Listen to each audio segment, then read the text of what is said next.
Hello dear Facebook friends. I wanted to make a video that explains where I have been for the past year and 8 months and what's been going on with it, and just clear up a bit of confusion there. I'm sure some of you remember me as the superholic, workaholic who just never stopped going, daily routines. I was up working before you woke up, and I was still working after you went to sleep, and you never saw me stop. And then suddenly I started talking about being ill and being in a wheelchair, and you're kind of like, what's going on? And some people have asked, and some people have kind of formed their own opinions and got themselves a bit confused, and I just wanted to kind of clear that up basically.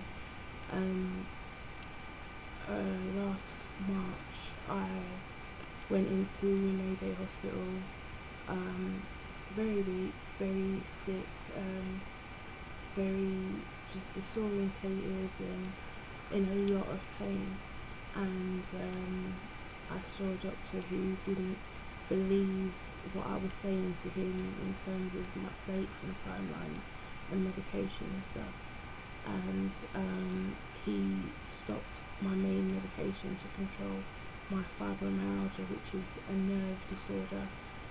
It literally affects every nerve from the scalp on top of my head to the skin of the bottom of my feet, every nerve throughout my entire body. And the medication that I was taking to control that, he believed that was the source of a lot of problems, including tremor attacks that I have, which I'll explain a bit later on. Well, he stopped that medication, and within 3 days I had a massive fibromyalgia flare-up. I also had a massive whole body tremor attack, and after passing out from pain I came round and I had no sensation whatsoever in my right leg. Just no feeling, it was gone, dead. It was like it wasn't even there. And then 4 to 5 weeks later, about 4.5 weeks after I came out of the hospital, same thing happened to my left leg. I woke up one morning and nothing, it was just gone. During that time I have developed night pains that just put everything on maximum. They're just hyper painful. If you imagine the skin, the material that touches your skin, like this right now, this t-shirt is causing me pain because my skin is so sensitive. To me it feels like you're grating my skin off, that you're then pouring hot sauce on it and you're setting it on fire. That's what it feels like to have material touch me. My skin is that sensitive and that painful. That's just one of the illnesses that I'm dealing with. I'm dealing with a whole host more of them. I won't even be able to list them all right now, because one of the symptoms of fibromyalgia is memory fog, and I have lapses. I can't remember things, so if I lose my words or lose my way during this, please forgive me. In addition to fibromyalgia, I also suffer from pernicious anemia, which is the first of 7 blood disorders.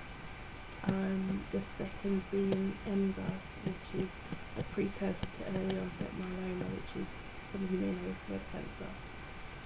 There is no treatment whatsoever for MGUS.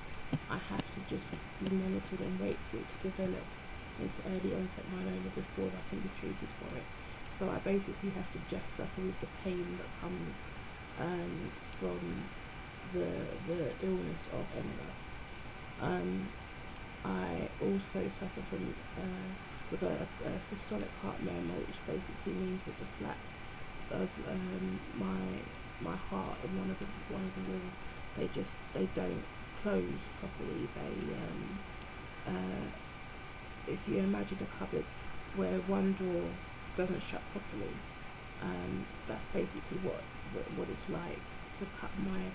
The walls of my heart, the flaps, they just don't meet properly. They kind of go off in their own erratic pattern, which obviously causes palpitations and breathing problems.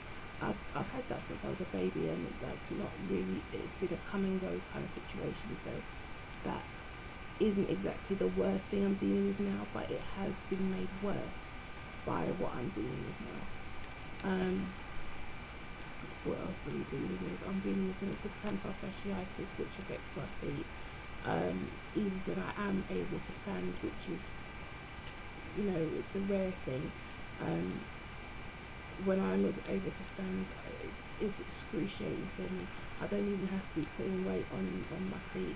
The pain is just there constantly. Like the pain from fibromyalgia and angus, it's there 24/7, and it's just, another excruciating addition. I've also been provisionally diagnosed with an illness called Hashimoto's encephalopathy, which is, as well as being a blood disorder, it's an endocrine systemic disorder. To be honest, I don't really know that much about that one myself yet. I'm still learning about how that affects me. Just what else are we dealing with? Gosh, there's so many things. Underactive thyroid, which again carries fatigue with it. And in terms of fatigue, I also have an illness called chronic fatigue syndrome, which obviously the name is on the tin. It says what it does basically. And if you consider that every other illness I have has an element of fatigue in it, you can understand how constantly tired and exhausted I am. There are times when I can't make it awake just through the hour, and I can't do anything about that. I have no control over it. I used to get in trouble for it at work, and I had no idea. I just thought I wasn't getting enough sleep. But it turns out that it's this disorder. And for all of these illnesses that I'm on 39 tablets a day. I have so many symptoms, so many side effects that, the majority of things that you would think of, or that you wouldn't even think of, I have to deal with, I have to struggle through. I have a carer who comes in 3 times a day to help me wash and dress because I can't do that myself anymore. I have osteoarthritis in my hands and wrists, which dispels another myth where I've been told that, I'm at home, there's no reason why I can't sit down and work hard and get on with what I'm doing since my business is virtual. But actually, yes, there's a very good reason why I can't do that, and that is that I'm losing the use of my wrists and hands. So you kind of need the functionality of those if you're going to have a virtual business. There's times when I can't actually feed myself. I have to be fed because the pain in them, the swelling, is so grotesque and painful. I can't manage it. I can't hold pens properly anymore. I can't hold pencils. It's a struggle for me to keep just that little squeeze that it takes to hold things. It's a struggle.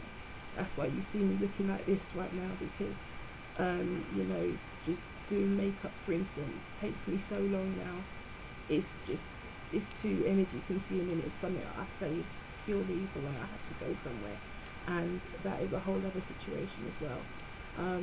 I am bedbound because of the severity of the pains that I'm dealing with and the weakness that I'm suffering from. I'm bedbound. I am also housebound because I'm living in a non-wheelchair adapted flat. So I've been indoors, apart from hospital visits where ambulance crews have come to take me out. I have been indoors for the last 10 months. Now if you think about everything you've done in the last 10 months and all the places you've been, I have been indoors for all that whole time because of these illnesses, because of what it's doing to me. I'm not trying to be worries-me. I know there's people out there who suffer with things far worse than me. So in essence, I almost don't have a right to complain, and I'm not trying to complain. All I want to do is make it clear what I'm actually dealing with and explain so that you can understand. the only other thing I really want to say is thank you to the people who have supported me, the people who call me, the few people who visited me, because I haven't really had too many visitors, the few people who visited me, the people who messaged me. You people have kept me going. You people have been my last connection to the outside world, because obviously it's a very lonely thing to be housebound, to be bedbound. You're not seeing people, so it's a very lonely thing that I'm dealing with, and I just want to thank you for keeping that alive for me, and helping me maintain that. If you have any questions, I think you know that I'm not, the shy away type of person. You want to know something, just ask me. I have no problem with that. But apart from that, if you see that I'm not coming to your events and whatnot, please don't take it as me snubbing you. Understand that I am physically not well enough to come right now. If I'm able to get back in the day, in the future, you will see me dancing on tables if I ever manage to get my the ability back in my legs. You will see me on them tables, probably doing cartwheels and splits on the bar and all them kind of things. That's how far I'm willing to go. That's how excited I would be to get the ability back in my legs and the functionality back. But as for now, just please have some understanding that it's a really tough time and I'm dealing with it as best I can. Thank you for listening. Peace.